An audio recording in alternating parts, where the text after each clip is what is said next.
जब मैं कॉलेज में था तब मैं एक दिन अपने दोस्त के घर से अपने घर पर आ रहा था।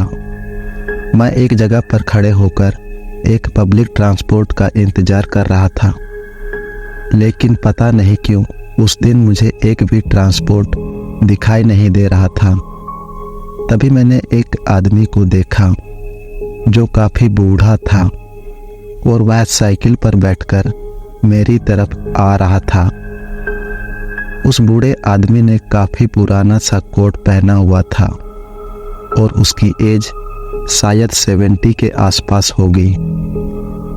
तभी उसने अपने साइकिल पार्क कर दिया और मेरे पास आने लगा। पहले तो मैं उसे इग्नोर कर रहा था, लेकिन तभी मेरे एकदम पास आ गया। वो आदमी लंगड़ा के चल रहा था, जैसे कि उसके पैर में काफ़ी गहरी चोट लगी हो। तभी वो मेरे एकदम पास में आकर रुक गया, वहीं पर खड़ा हो गया और कुछ सेकंड बाद उसने बोला, तुम्हारा नाम क्या है बच्चे? तुम इतने शाम को यहाँ पर क्या कर रहे हो? वो अंकल, मैं अभी बस का वेट कर रहा हूँ। घास पर खड़े मत हो।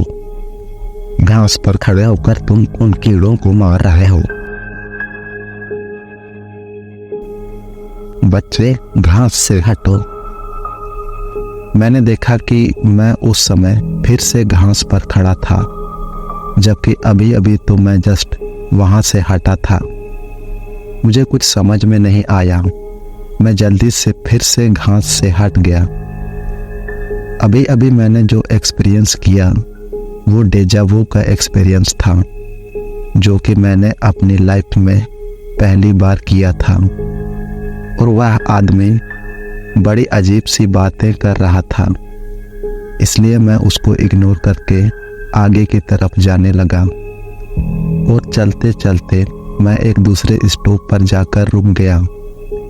तभी मैंने देखा कि वहाँ पर एक ट्रक का और एक साइकिल का एक्सीडेंट हुआ है, और मुझे पता चला कि वहाँ पर एक बूढ़े आदमी की मौत भी हो गई।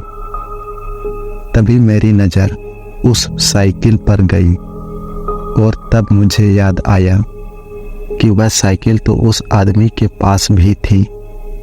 इसका मतलब क्या वो आदमी ऑलरेडी मर चुका था? लेकिन मैं तो अभी अभी उससे मिलकर आ रहा था। इसका मतलब जिस आदमी से मैं अभी मिला था वो